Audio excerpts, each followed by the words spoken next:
Saya bilang, saya bukan nggak mau ikut campur. Ini serigala sama serigala lagi berantem. Buaya sama buaya lagi ribut. Kalau buaya sama buaya ribut, jangan ada di tengah-tengah, luka kita. Betul? Betul? Atau bahasa yang lebih ekstrim lagi, tenang. Jangan ikut campur. Ini setan sama setan lagi perang. Siapa yang lagi perang? Siapa yang lagi perang? Setan sama setan lagi perang. Kalau setan sama setan lagi perang, jangan dipisahin. Betul? Betul? Kalau perlu adu lagi. Si Rizik nyampe ke Aceh persis seperti anak haram di hari akhirat. Kalian tahu anak haram di hari akhirat itu istilah kami di Aceh. Anak haram di hari akhirat itu ke langit nggak nyampe, ke bumi nggak nyampe, alias nginggi. Saudara sekalian, ada video yang harus kita sama-sama saksikan. Ini datang dari Rizik Syihab dan ditanggapi langsung oleh TIJ ya. Di mana safari dakwah pertama Rizik Syihab di Aceh ya saudara sekalian, yang diklaim sebagai dakwah untuk memperbaiki masalah di Aceh. Namun menurut keterangan TIJ nanti saudara sekalian, masalah sudah kelar oleh orang Aceh sendiri. Baru Rizik Syihab datang kuar-kuar. Ya intinya ada sedikit provokasi lah dari Rizik Syihab saudara sekalian. Oke, selengkapnya mari kita sama-sama simak video berikut. Silakan. Apa? Ajaran agama apa? Siapa yang ngajarin? Siapa yang ngajarin? Lah kok di Indonesia dianggap kejahatan? Mengucapkan baik-baik saja dianggap kejahatan. Kriminal harus dipenjara. Kurang ajar. Masya Allah. Saya nggak bisa terima begitu saja. Urusan saya di penjara saya nggak peduli. Mau di penjara setahun, 2 tahun, 3 tahun. Ini perjuangan. Saya tidak terima. Kenapa syariat Nabi yang kita amalkan kok dikriminalisasi? Dan ini nggak boleh dibiarkan. Kalau ini dibiarkan, lama-lama syariat Islam itu dianggap kejahatan semua, saudara. Bahaya tidak? Bahaya tidak? Nah begitu saya tanya, kalau begitu negara Republik Indonesia ini wajib tidak diperbaiki? Wajib. Saya mau tanya semua, wajib tidak diperbaiki? Wajib tidak dibersihkan? Wajib tidak diselamatkan? Siap bersatu? Siap berjuang bersama? Takbir. Sallu ala Nabi. Nah jadi itu saudara. Saya paham saudara, Jokowi mau balas dendam. Balas dendam dari siapa Beb? Nanti ceramahnya sampai subuh. Jangan dijawab dulu deh, buat Agustus. Buat Agus. Nah cuman sekarang sebagai oleh-oleh terakhir, saya mau kembali mengingatkan. Di mana-mana saya ingatkan di atas mimbar. Saya ditanya saat ini, Habib, ini negara di pusat lagi kacau balau. Ini semua lagi ribut. Tapi kok Habib sekarang nggak bergerak lagi? Kenapa tidak kumpulkan umat lagi? Jutaan di Monas umpamanya untuk membersihkan negeri ini. Nah kenapa kok Habib nggak bersuara lagi? Saya udah lama nggak dakwah kemana-mana. Baru ke Aceh ini saya datang untuk dakwah besar-besaran lagi saudara. Karena saya cinta kepada umat di Aceh, saya nggak mau Aceh dikorbankan lagi. Betul? Betul? Nah terus saya jawab. Mau tahu jawabnya? Betul? Saya bilang, saya bukan nggak mau ikut campur. Ini serigala sama serigala lagi berantem. Buaya sama buaya lagi ribut. Kalau buaya sama buaya ribut, jangan ada di tengah-tengah, luka kita. Betul? Betul? Atau bahasa yang lebih ekstrim lagi, tenang. Jangan ikut campur. Ini setan sama setan lagi perang. Siapa yang lagi perang? Siapa yang lagi perang? Setan sama setan lagi perang.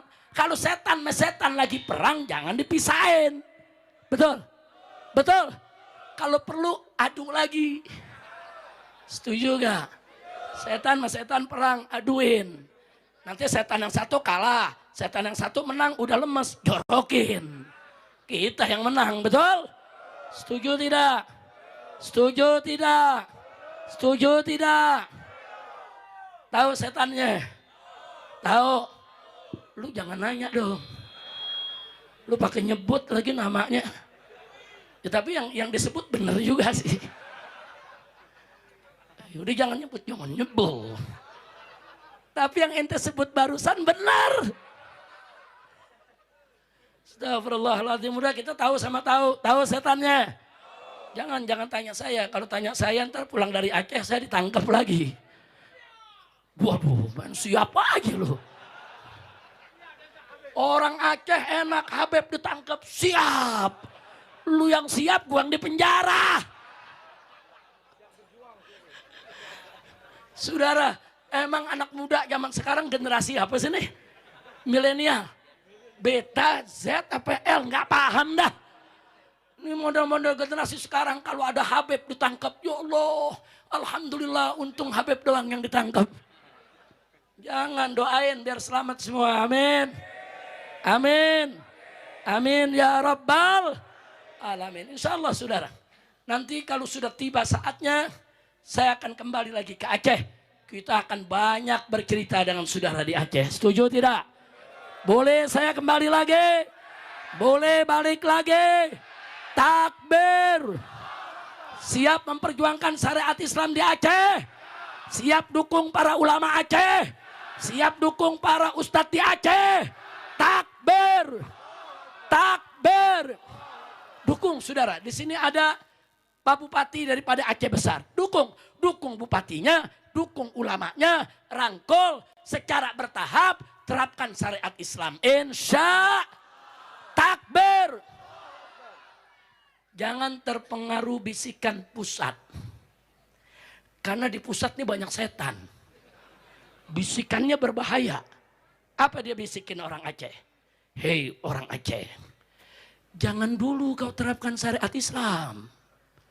Sebab kalau kau terapkan syariat Islam, investor dari luar negeri tak mau masuk. Dia nggak mau tanam modal di Aceh, ada syariat Islam. Jangan. Biar investor masuk dulu, bangun Aceh. Nanti kalau Aceh udah dibangun, bagus, sejahtera, baru pakai syariat Islam. Tuh bisikannya begitu tuh. Gawat itu saudara. Kenapa saya katakan gawat? Nanti begitu investornya sudah masuk, pembangunannya maju, saudara, apa bisikan dari setan di pusat saudara? Hei orang Aceh, jangan terapkan syariat Islam. Aceh lagi bagus-bagusnya. Nanti kalau syariat Islam diterapkan, investornya lari. Jadi kapan diterapinnya? Kacau tidak? Saya tanya kacau tidak? Mau dirayu? Mau dibisikin? Mau berteman sama setan? Jadi kalau setan sama setan berantem, jangan dipisahin. Setuju? Gelar tikar, taruh kopi, nonton setan perang lawan setan. Orang yang ngaku-ngaku orang perang, beda dia. Nah, orang terlatih dengan orang yang terlatah itu beda. Orang yang terlatih dengan orang latah beda. Orang terlatih seperti gubernur kami misalnya. Dulu beliau Kem Tanjura, Tripoli, Libya ya, latihannya di situ. Jadi latihan perang gitu. Kalau si Rizik latihannya di mana? Perangnya di mana? Tahun berapa? Letting berapa? Jadi beda gitu. Gadang-gadang imam besar umat Islam. Gue umat Islam di Aceh. Gue nggak ngakuin dia imam besar. Apakah gue PKI? Gue kafir gitu. Jadi mungkin bagi teman-teman yang tidak paham, di Aceh itu ada berbagai macam ras. Di sini kita hidup dengan damai. Tidak ada saya ini dari Yaman, saya lebih mulia dari Anda, nggak ada, nggak laku. Jadi di sini ada ras Yamannya, ada ras Indianya, ada ras Arabnya, ada ras Persianya, ada ras Cinanya, ada banyak sekali ras. Bangsa ya multi etnik. Jadi berbagai suku bangsa ada di sini. Bahkan ada ras Portugis. Portugis gitu. Kurang lebih seperti itu saudara. Bukan percampuran zaman sekarang, bukan. Kalau percampuran zaman sekarang itu ada sedikit. Itu percampuran zaman dulu. Rohingya nggak ada, cuman Bangla ada, Bangladesh. Salah satu contohnya ya Kori. Dan itu di Aceh itu nggak dianggap cucu Nabi ataupun tidak digadang-gadangkan cucu Nabi, saudara. Kemudian Bang Rizik ke Aceh ngapain? Kemarin kan katanya mau ngegas soal Mulyono yang ngambil pulau, entah apalah. Mulyono nyuri pulau, kemudian Pak Titonya ngambil pulau gitu. Memang kita tahu, memang iya atas keputusan Mendagri tersebut, akhirnya menimbulkan kisruh di masyarakat gitu. Kami nggak perlu FPI, kami nggak perlu Habib. Kami bisa menyelesaikan masalah kami sendiri, saudara. Kalau Habibnya mau ngedukung masyarakat kami, terima kasih, syukran, jazakumullahu khairan katsiran. Ya, terima kasih banyak. Kalau nggak mau, nggak apa-apa juga. Kami nggak ngaruh. Ada Habib, nggak ada Habib, nggak ngaruh. Habib mendukung atau tidak ngaruh. Oh, begitu, saudara. Yang penting, wakil rakyat mau bekerja dengan optimal. Pemerintah daerah kami mau bekerja secara serius, gitu. Nggak perlu koar-koar pun nggak apa-apa, gitu. Karena ciri khas kita bukan koar-koar. Kalau saya bukan ciri khas Aceh ini koar-koar. Saya ciri khas Hadrami, Petamburan. Saya kan berguru beberapa tahun yang lalu kepada Imamul Cebol. Gitu. Jadi wajar kalau saya koar-koar seperti ini, karena saya muridnya si Cebol. Takdir, saudara, takdir. Si Rizik nyampe ke Aceh persis seperti anak haram di hari akhirat. Kalian tahu anak haram di hari akhirat itu istilah kami di Aceh. Anak haram di hari akhirat itu ke langit nggak nyampe, ke bumi nggak nyampe, alias nginggi. Sakit hati kau. Udah siapkan ceramah, bahan provokasi, bahan ngadu domba, sampai dia di Aceh masalah udah kelar. Mau bilang apa? Mau bilang apa lagi? Yang pas kalian itu semua dikumpulkan, ditaruh itu di pulau. Di pulau yang 4 itu, taruh kalian itu di situ, tinggal di situ. Mau nggak? Biar kuusulkan. Biar kalian nanti bisa klaim daerah kami indah, ini merupakan bentuk dream, saudara. Gimana? Kalau kalian para habaib mau tinggal di pulau itu, karena kan belum ada yang huni gitu. Biar kalian di situ.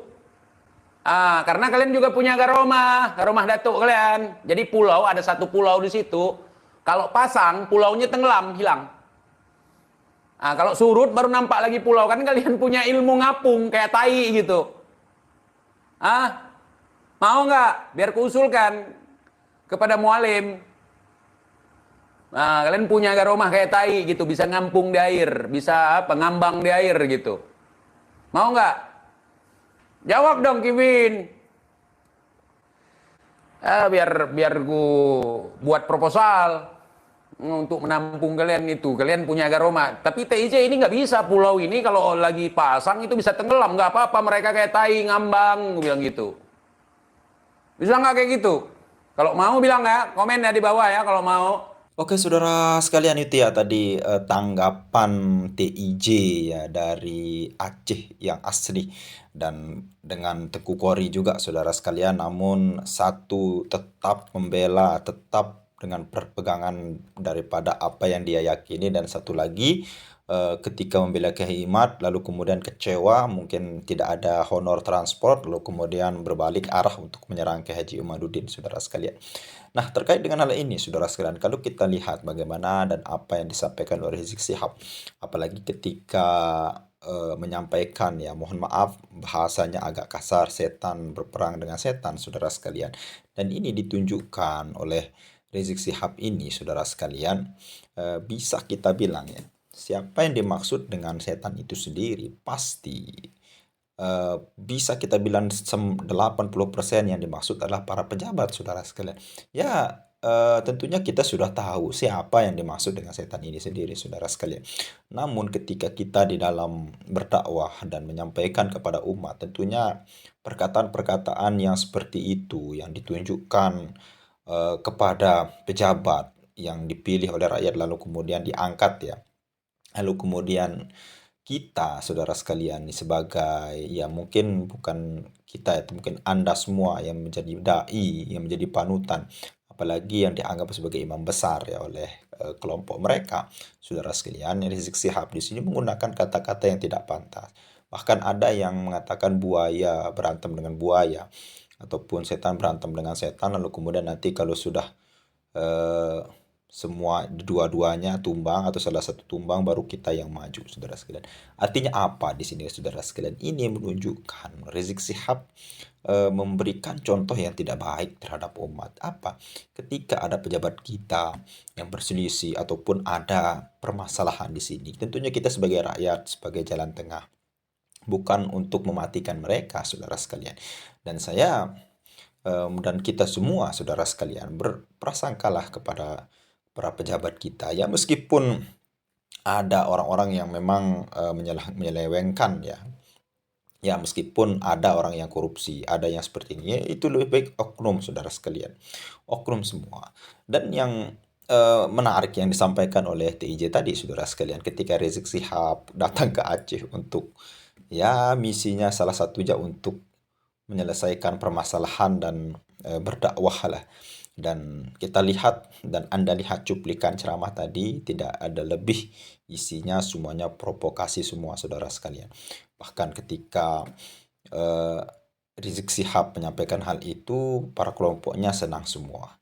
Tentunya kebanyakan dari orang Aceh, saya yakin kebanyakan dari orang Aceh tidak ada yang setuju, tidak setuju dengan hal ini, saudara sekalian, ketika ada pejabat kita yang ada permasalahan dan semuanya sudah bisa diselesaikan oleh orang Aceh. Dan itu menurut keterangan TIJ, saudara sekalian, ketika Rizik Sihab datang untuk berdakwah, menyiapkan materi dan disampaikan oleh orang Aceh untuk menyelesaikan masalah. Ya tentunya masalahnya sudah selesai oleh orang Aceh sendiri. Bahkan TIJ mengatakan tadi, saudara sekalian, ya kami tidak butuh Habaib dan EPI untuk menyelesaikan ini dan kami bisa menyelesaikan hal ini, saudara sekalian. Ya mungkin video ini bisa bermanfaat untuk Anda semua dan tadi kita sampaikan apa yang dikatakan oleh TIJ sangat-sangat menghibur kita, saudara sekalian. Mungkin hanya ini saja yang bisa kita sampaikan, mudah-mudahan bermanfaat. Sekian, assalamualaikum warahmatullahi wabarakatuh.